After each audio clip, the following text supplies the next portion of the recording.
Est-ce que c'est mon tour à moi? Ok. On est rendu à moi ce matin. Ok, d'accord.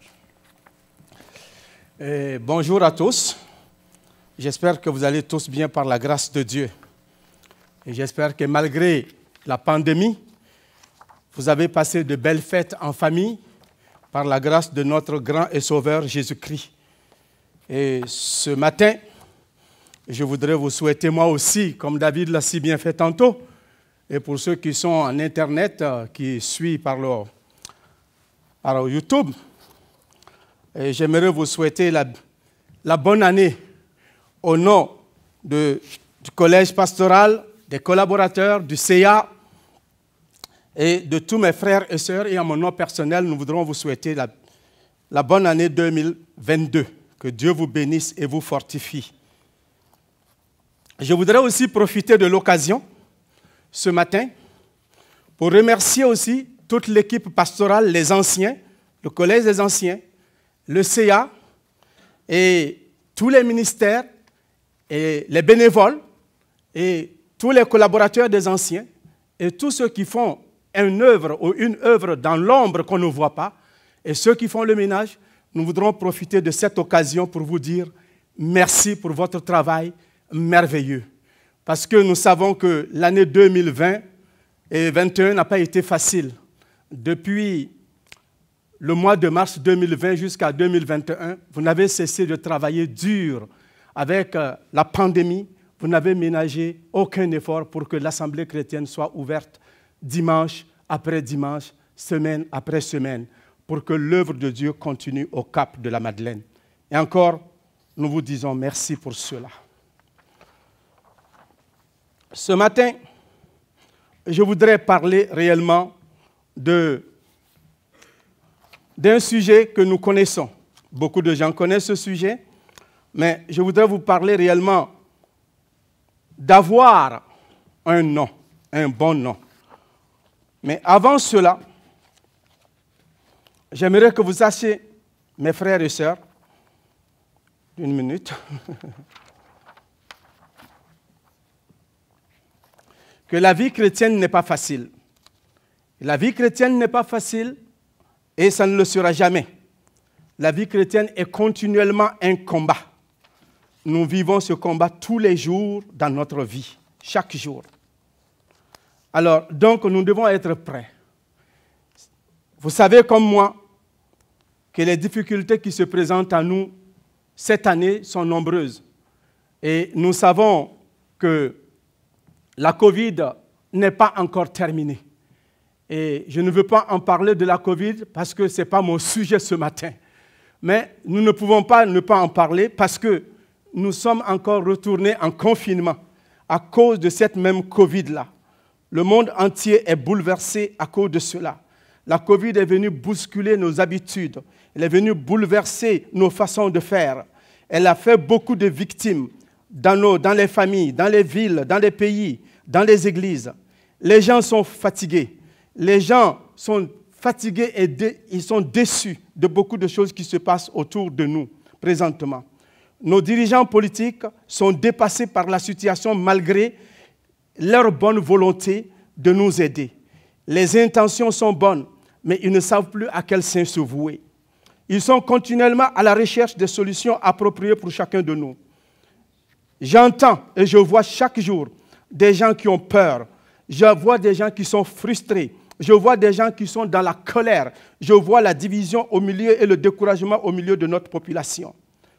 Tout cela à cause de ce que nous vivons comme difficulté, mes frères et sœurs. Mais aussi, au milieu du peuple de Dieu, à l'Église aussi, nous voyons cette même peur, cette même réaction chez les gens. Et nous ne savons à quel moment ces choses vont s'arrêter. Nous ne savons pas quand les gens trouveront une solution à cela. Et tout va mal, présentement. Mais malgré la situation qui va mal, je voudrais ce matin vous encourager. Vous encourager d'une chose, que malgré tout, nous avons un Dieu qui est puissant, qui est au-delà de toute chose et qui surmonte toute situation. Je voudrais que vous sachiez qu'aujourd'hui, dans cette nouvelle année qui vient de commencer, que vous ne devez pas vous décourager. je veux vous encourager et m'encourager moi-même y compris, afin que nous puissions aborder cette nouvelle année 2022 avec joie, avec force, avec succès, malgré tout ce que nous vivons et que tout ce que nous voyons. Dieu nous aidera à surmonter ces choses. Dieu voulant. Alors, mon sujet ce matin, c'est avoir un bon nom. Avoir un bon nom. C'est de cela que je vais parler ce matin avec vous. Il y avait un ancien joueur de football qui s'appelait John Beatty. Il a adressé cette parole solennelle à son fils, qui était sur le point de rentrer à l'université. Il lui dit ceci, il dit, « Fiston, je n'ai pas beaucoup de choses à te donner, mais j'ai un bon nom. Tâche de ne pas le gâcher. J'ai un bon nom. Tâche de ne pas le gâcher. » Jérôme, son fils, plus tard, a continué de vivre comme son père l'avait demandé. Et plus tard, il a joué, comme il jouait dans le football, plus tard, il devait être intronisé dans le panthéon des footballeurs professionnels américains. Et pendant son discours, il a dit ceci. Aussi, il a terminé son discours avec les mêmes pensées que son père lui avait données. Il se tourne vers son fils et puis il lui dit, « Fiston, je n'ai pas grand-chose à te donner de plus important que notre bon nom. » Alors, lui aussi, il s'adresse à son fils comme son père le lui avait fait au début. Il dit à son fils, « Nous n'avons pas, je n'ai pas quelque chose d'important à te donner que notre bon nom. » Nous aussi, comme chrétiens, nous avons des noms. Nous avons un nom que nous portons, celui de notre Père Jésus-Christ. Et Dieu nous a donné un nom. Qu'est-ce que nous en faisons ce matin? Qu'est-ce que nous avons fait de ce nom-là les années précédentes? Qu'est-ce que nous avons fait de ce nom-là en 2021? Qu'est-ce que nous faisons de ce nom-là aujourd'hui et qu'est-ce que nous en ferons dans cette année 2022? Qu'est-ce que nous ferons de ce nom? Le nom de Jésus-Christ. Ce nom merveilleux et puissant que nous avons. Alors, j'aimerais que vous sachiez que ce nom est très important et très puissant pour nous. Ce bon nom, c'est quoi? Si je parle de bon nom, pourquoi nous devons avoir un bon nom? Pourquoi le nom de Jésus-Christ est-il bon? L'Écriture nous dit que le nom de Jésus-Christ est bon parce que c'est seulement par ce nom que nous pouvons nous approcher de Dieu.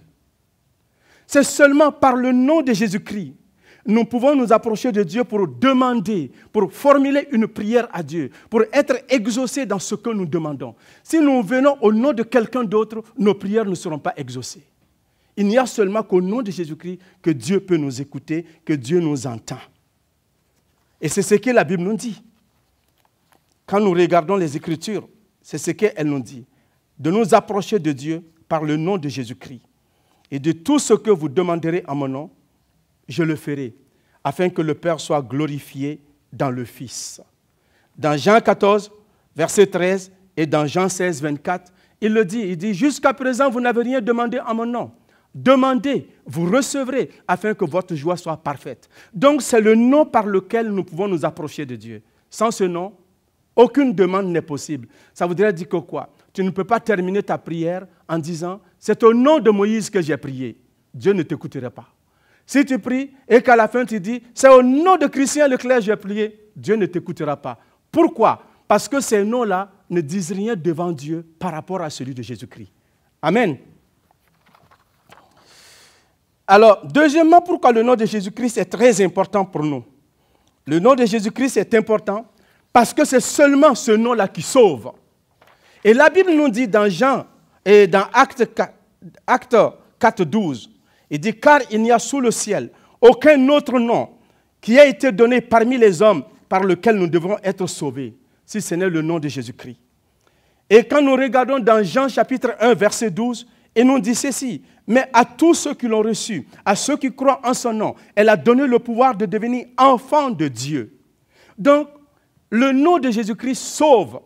Le nom de Jésus-Christ nous donne le salut. Le nom de Jésus-Christ fait de nous des enfants de Dieu. Donc, ce n'est pas n'importe quel nom. C'est un nom qui est très important. Et pourquoi aussi le nom de Jésus-Christ est très important? Dans ce sens, je sais que vous allez me dire, mais Adama, nous savons tout ça. C'est vrai. Mais il faut que je vous le rappelle dans ce sens, en cette début d'année. Je vous rappelle cela. Pourquoi le nom de Jésus-Christ est très important? La Bible nous dit que c'est le nom qui est au-dessus de tout nom. Quand nous regardons dans Philippiens chapitre 1 et chapitre 2, versets 9 à 11, l'Écriture nous dit que c'est le nom qui est au-dessus de tout nom. Il dit, c'est pourquoi aussi Dieu l'a souverainement élevé et lui a donné le nom qui est au-dessus de tout nom, afin qu'au nom de Jésus-Christ, tout genou fléchisse, dans les cieux, sur la terre, sous la terre, et que toute langue confesse que Jésus-Christ est Seigneur à la gloire de Dieu le Père. Donc c'est un nom qui est supérieur, un nom le plus élevé que Dieu nous a donné. Dieu a donné ce nom à Jésus. Aucun ange dans le ciel porte ce nom. Donc son nom est plus élevé et au-dessus de celui des anges. Son nom est au-dessus de celui de Moïse. Son nom est au-dessus de celui de Melchisédek qui est lui-même meilleur. Et nous voyons que Melchisédek était un sacrificateur qui est meilleur et son sacerdoce est meilleur. Mais cependant, Jésus, son nom est au-dessus de meilleur des meilleurs. Vous comprenez? Alors, Jésus, son nom est au-dessus de tout. Et on dit dans le ciel et sous la terre, tout genou fléchit à ce nom-là. C'est le nom le plus puissant que la terre n'a jamais connu. Le nom le plus élevé. Donc c'est ce nom-là que je voudrais vous parler ce matin, pour que nous puissions mettre cela en application dans notre vie.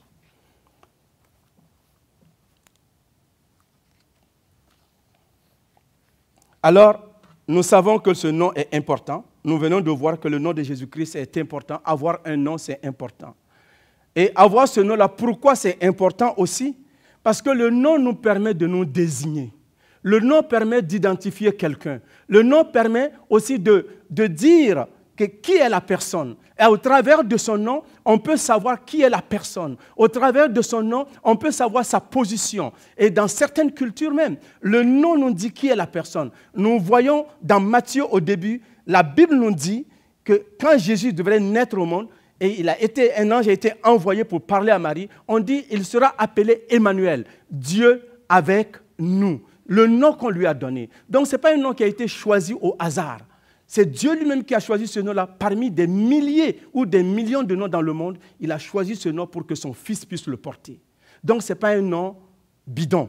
Ce n'est pas un nom anodin. C'est un nom qui a un sens auquel nous devons faire attention et porter attention.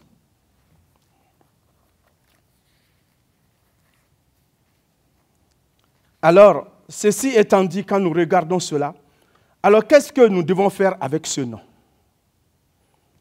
Pourquoi ou que devons-nous faire de ce nom? Avoir un nom, le fait que le nom de Jésus-Christ est élevé au-dessus de tout nom, le fait que le nom de Jésus-Christ est puissant, le fait que le nom de Jésus-Christ dépasse celui des anges et des sacrificateurs, et que en ce nom, tout genou est fléchi sur la terre et dans les cieux, alors on peut se poser, à quoi bon de porter ce nom-là? C'est quoi la signification de ce nom, la définition de ce nom, avoir un bon nom? Avoir un bon nom, je voulais dire ici, c'est jouir d'une bonne réputation. Jouir d'une bonne réputation.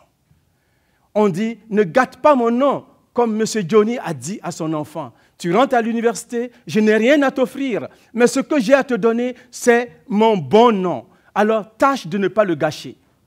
Et les parents disent cela souvent à leurs enfants, ne gâche pas, ne gâte pas mon nom, parce que c'est un honneur.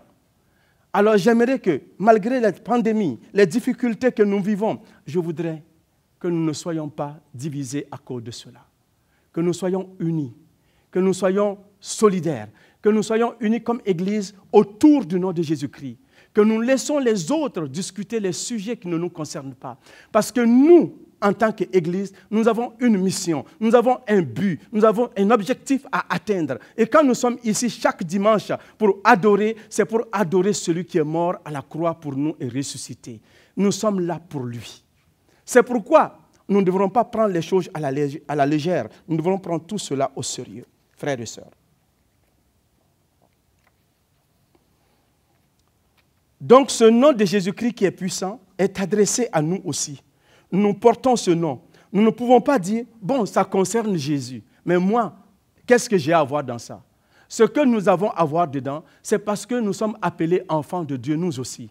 Comme chrétiens, nous ne pouvons pas nous séparer de ce nom-là en disant que moi je vais vivre ma vie chrétienne, le nom de Jésus ne m'intéresse pas, sa réputation ne m'intéresse pas. Non, non, non. La réputation de Jésus est attachée à toi et à moi, à chacun de nous et à l'Église.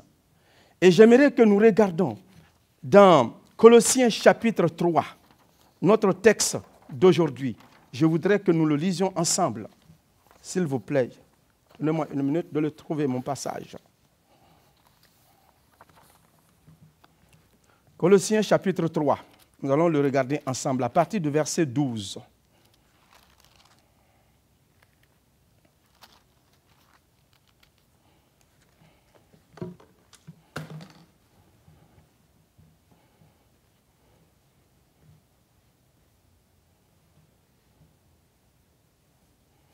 Il dit, ainsi donc, comme des élus de Dieu, saints et bien-aimés, revêtez-vous des sentiments de compassion, d'humilité, de douceur, de patience. Supportez-vous les uns les autres.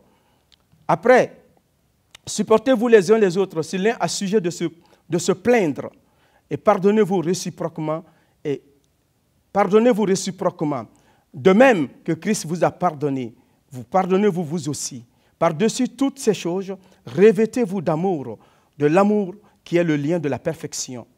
Et que la paix de Dieu en Christ, la paix de Christ, on pourrait dire comme ça, à laquelle vous avez été appelés pour former un seul corps, règne dans vos cœurs et soyez reconnaissants.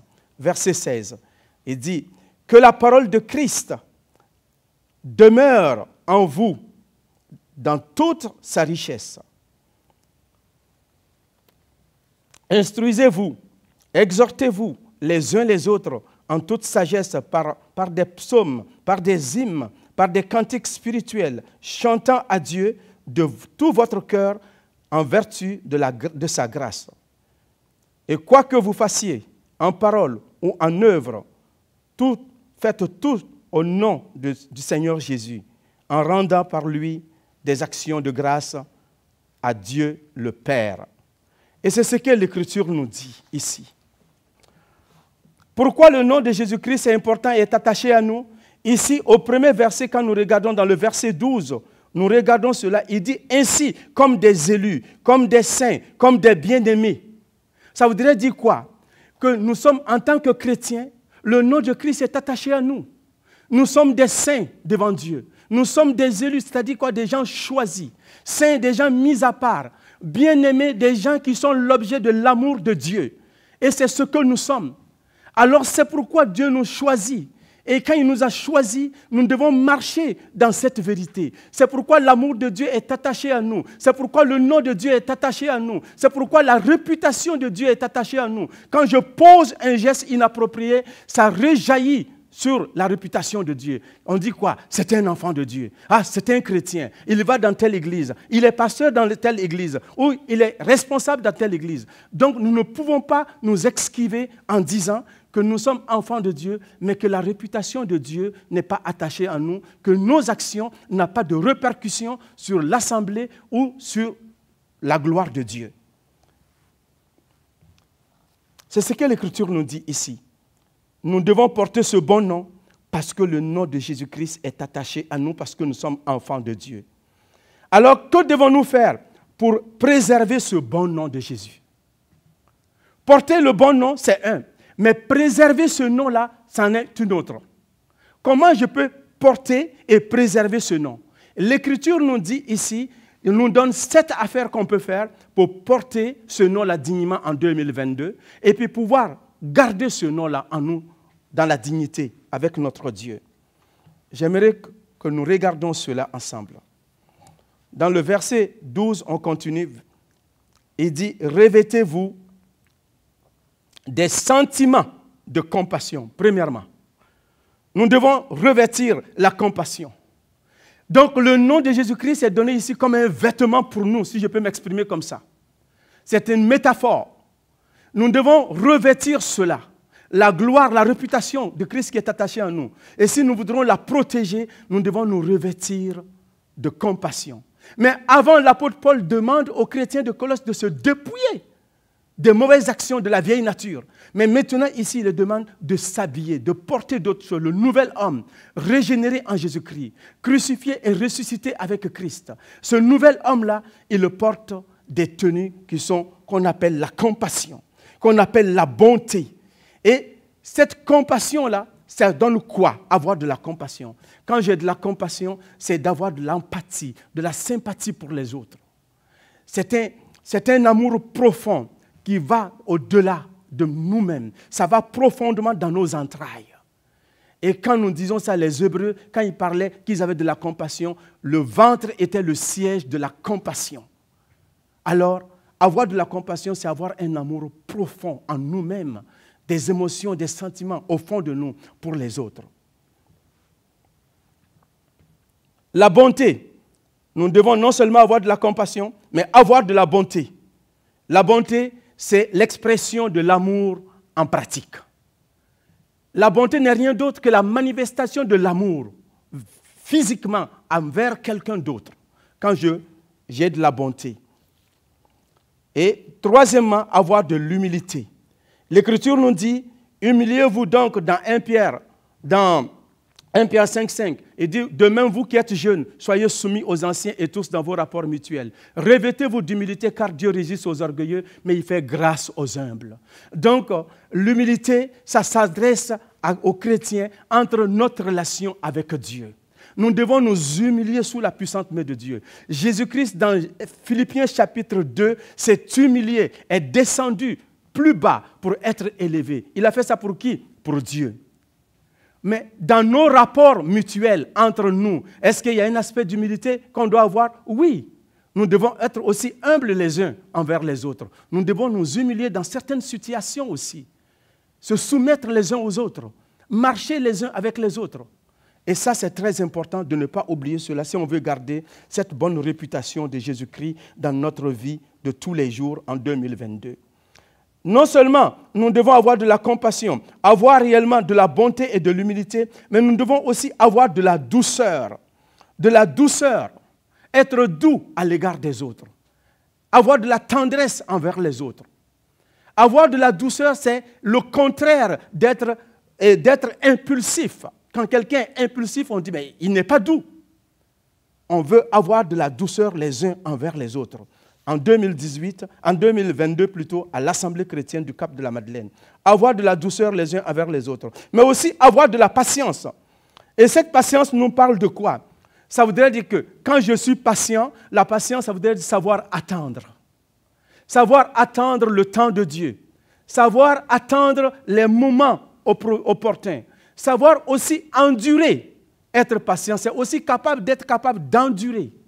De supporter l'autre, d'attendre. Ça, c'est être patient. Je me maîtrise. J'ai la maîtrise de soi en nous-mêmes, ou en chacun de nous, pour pouvoir attendre ce que Dieu veut faire au travers de nous. Donc, ayons de la patience envers les autres. Ayons de la patience envers nos frères et sœurs. Des fois, les autres ne sont pas comme nous.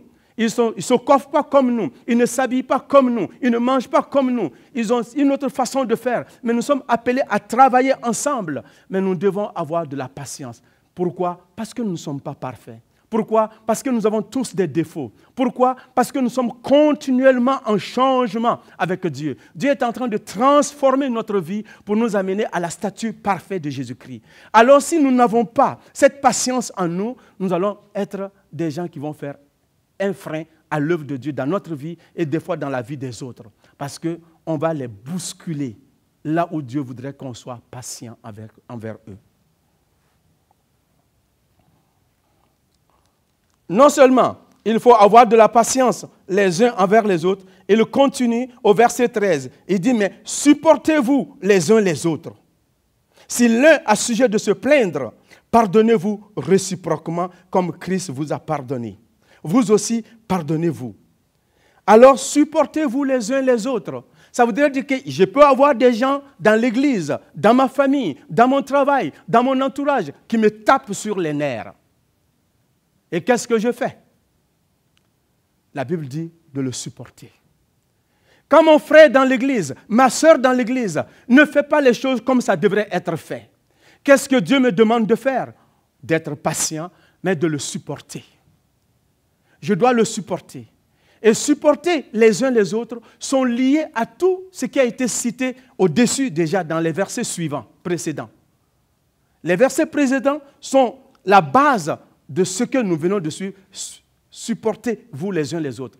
Si je n'ai pas de la compassion, je ne peux pas supporter. Si je n'ai pas de l'humilité, je ne peux pas supporter. Si je n'ai pas de la bonté, je ne peux pas supporter. Si je n'ai pas de la douceur, je ne peux pas supporter. Si je n'ai pas de la patience, je ne peux pas supporter mon frère, ma soeur et les autres.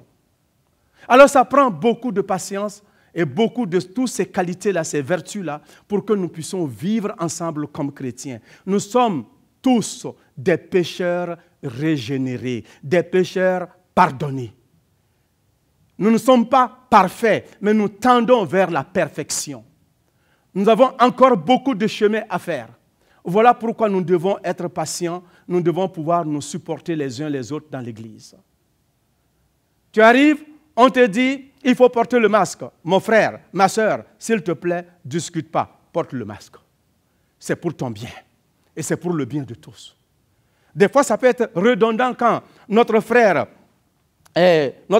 André Thibault ou bien Michel Bouc à la porte nous demande de porter nos masques, ou bien il vient nous trouver et nous tape sur notre épaule. Hey, frère, porte ton masque. Ils ne le font pas avec violence, ils ne le font pas avec arrogance, ils le font avec la douceur. Est-ce que nous pouvons accepter? Oui. On n'aime pas, ce n'est pas eux leur problème. C'est la Covid. Ce n'est même pas le gouvernement. Mais nous devons respecter les principes sanitaires. Donc ça aussi, c'est une façon de supporter les uns les autres. André aussi nous supporte parce que des fois, il est fatigué, tout le temps, il vient taper nos épaules, porter, porter, porter, répétition par répétition. Alors, lui aussi, il nous supporte. Nous, on le supporte, lui aussi, il nous supporte. Amen. Que Dieu nous aide. Pour porter ce bon nom, le beau nom et bon nom de Jésus-Christ en cette année 2022, les choses que nous devons faire, voilà quelques-uns que nous venons de citer. Quelques vertus que nous devons mettre en application pour que cette gloire, pour que cette réputation de Christ qui est attachée à nous ne s'entache pas, ne soit pas gâchée, ne soit pas détruite. Et elle est très importante. Il ne faudrait pas qu'elle soit détruite à cause de notre comportement ou de notre attitude.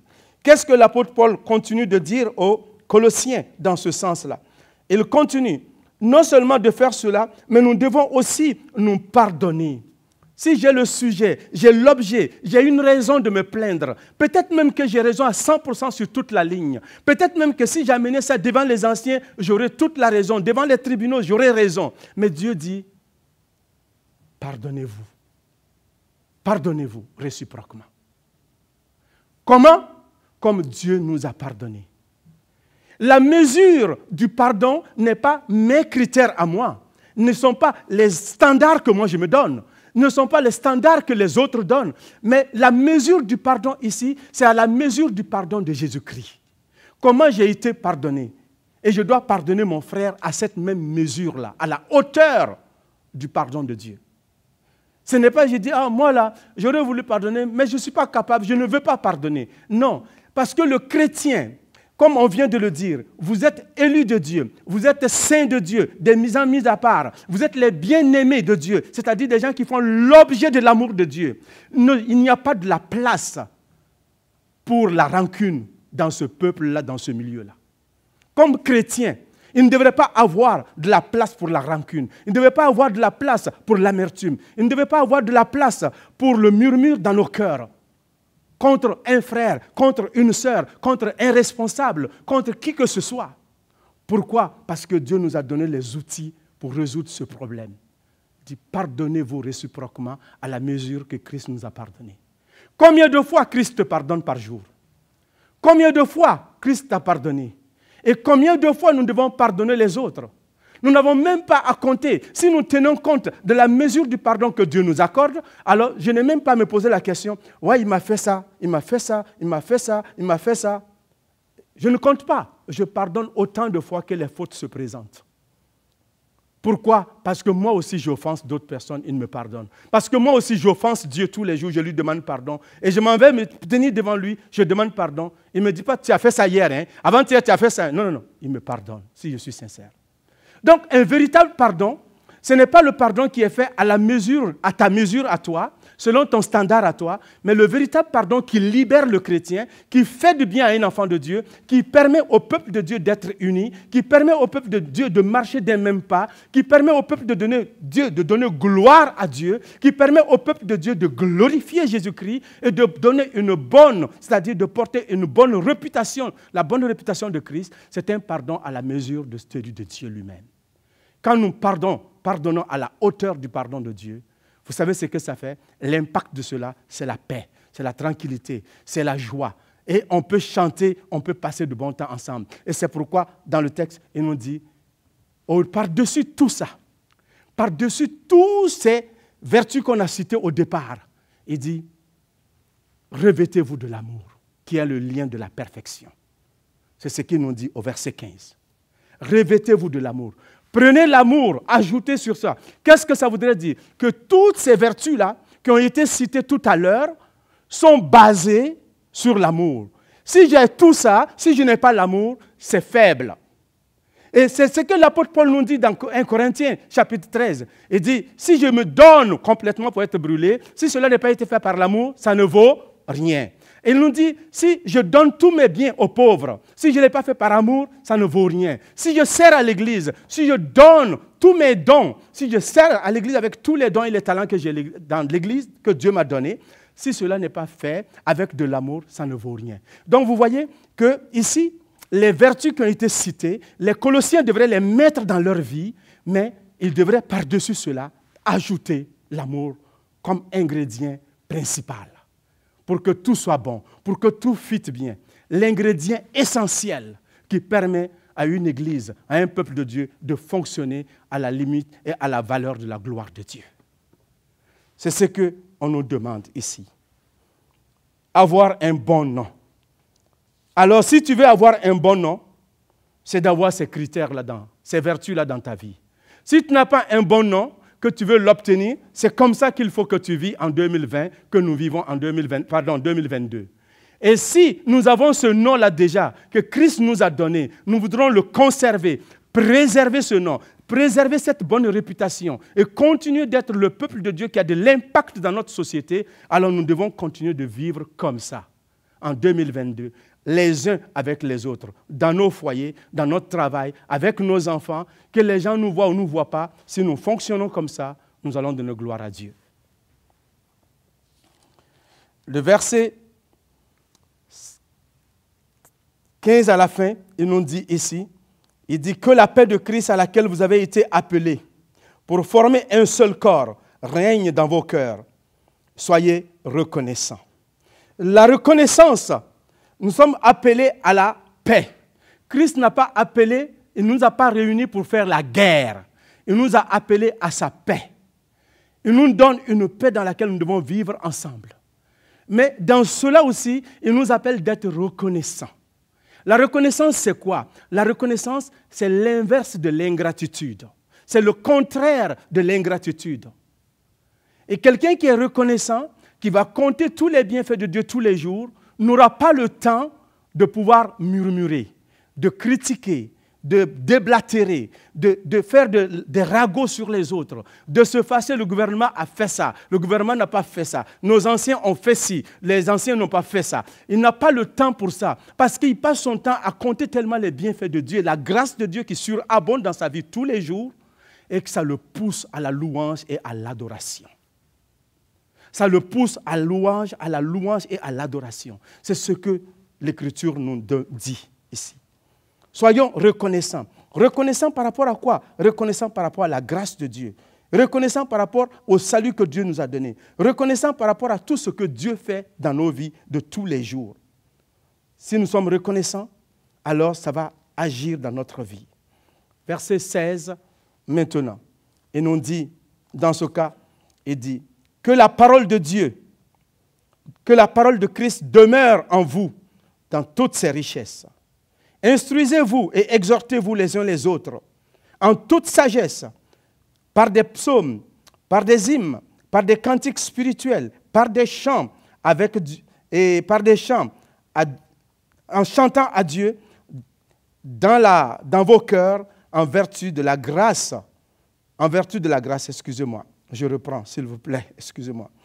Alors, il nous dit que la parole de Christ demeure en vous dans toute sa richesse. Instruisez-vous et exhortez-vous les uns les autres en toute sagesse, par des psaumes, par des hymnes, par des cantiques spirituels, chantant à Dieu dans tout votre cœur les vertus de sa grâce. Quoi que vous fassiez, et en parole ou en œuvre, faites tout au nom du Seigneur Jésus, et en rendant par lui des actions de grâce à Dieu le Père. Donc, dans ce chapitre-là, on nous demande réellement que la parole de Dieu demeure en nous dans toute sa richesse. Que la parole de Dieu demeure en nous dans toute sa plénitude. En tant que chrétiens, en tant que des élus, des saints, des choisis et des bien-aimés de Dieu, la parole de Dieu doit avoir une parole centrale en nous. C'est-à-dire que le chrétien en lui-même est un dépôt de la parole de Dieu. Est un, si je peux dire en bon québécois, là, on pourrait dire les petits magasins que nous avons dans notre cour, là. Comment vous appelez ça, David? Les petits magasins au fond de la cour, là. Chez toi à la maison. Cabanon. Donc, le chrétien est un cabanon de la parole de Dieu. Nous sommes un dépôt. Il dit que la parole de Dieu soit en vous pleinement, dans toute sa richesse. Donc, nous devons être ce dépôt-là, dans lequel la parole de Dieu réside. Et si je suis le dépôt de la parole de Dieu, et que la parole de Dieu est là abondamment, que je suis imbibé par la parole de Dieu, et que je transpire la parole de Dieu, alors je vous dis, mes frères et sœurs, nous allons avoir une bonne communion fraternelle les uns avec les autres. Parce que quand nous allons nous asseoir pour parler, nous n'allons pas parler n'importe quoi. On va adorer, on va chanter des cantiques spirituels comme il nous dit dans l'Écriture. On va chanter des chants à la gloire de notre Dieu. On va élever Dieu dans nos discussions. Et tout ce que nous dirons sera des discussions d'édification, d'encouragement, d'enrichissement et qui permet aux chrétiens de se propulser chaque jour dans sa marche avec son Dieu. Et c'est ce que Dieu attend de chacun de nous. En 2022, frères et sœurs, j'aimerais vous encourager à faire tout, que tout ce que nous ferons en 2022, que ce soit pour la gloire de Dieu. Que ce soit en parole, en œuvre, en comportement, en attitude, dans le ministère, quel qu'en soit le lieu où on se trouve, que ce soit pour la gloire de notre Dieu, pas autrement. Alors, s'il vous plaît, ne permettez pas que la pandémie que nous vivons présentement soit le sujet principal de vos discussions. Ne permettez pas que cela nous divise. Ne permettez pas que cela nous mette en opposition, que cela fait la polarisation entre nous, que ce soit au travail, que ce soit à la maison, que ce soit à l'église. Ce qui divise le monde ne doit pas diviser l'église de Dieu. Nous sommes le peuple de Dieu, racheté au sang par le sang précieux de Jésus-Christ. Donc, faisons tout à notre œuvre, de notre côté, pour garder l'unité dans l'Église. En 2022, gardons l'unité dans l'Église, chacun de nous, en observant ces choses-là. Alors, maintenant que nous savons tout ça, qu'allons-nous faire avec ce beau nom de Jésus-Christ, cette belle réputation de Jésus-Christ en 2022? Nous savons que maintenant, qu'il faut que nous ayons de la compassion les uns pour les autres. Nous savons maintenant que nous devons avoir de la bonté, que nous devons avoir de l'humilité, que nous devons avoir de la douceur, que nous devons avoir réellement de la joie avec les uns et les autres, que nous devons prendre soin des uns des autres, que nous devons être compatissants, que nous devons nous supporter les uns les autres, que nous devons réellement nous pardonner à la mesure du pardon de Dieu. Alors, qu'est-ce que nous allons faire avec tout ça en 2022? Mettons-les en pratique, s'il vous plaît. Vivons cela pleinement. Si l'an 2021, j'ai eu des failles, nous avons eu des failles chacun de nous, ça peut arriver et c'est arrivé, c'est normal, nous sommes des humains. On se demande pardon, on se relève et on se retrousse les manches. On dit 2022, je vais tout faire pour donner gloire à Dieu par ma vie et par tout ce que nous faisons. Alors ce matin, que Dieu vous bénisse et nous fortifie. Prions. Seigneur notre Dieu, nous voulons placer cette année entre tes mains. Nous te demandons de nous diriger cette année 2022 qui vient de sonner. Nous sommes à l'aube de cela. Nous ne savons pas ce que la pandémie nous réserve. Nous ne savons pas ce que le monde nous réserve. Nous ne savons pas ce que le diable nous réserve. Nous ne savons pas ce que les ennemis dans les lieux célestes ont prévu pour nous. Mais nous savons une chose. Toi, tu as dit dans ta parole que tu as un projet de bonheur pour nous. Tu n'as pas planifié quelque chose de malheur pour nous.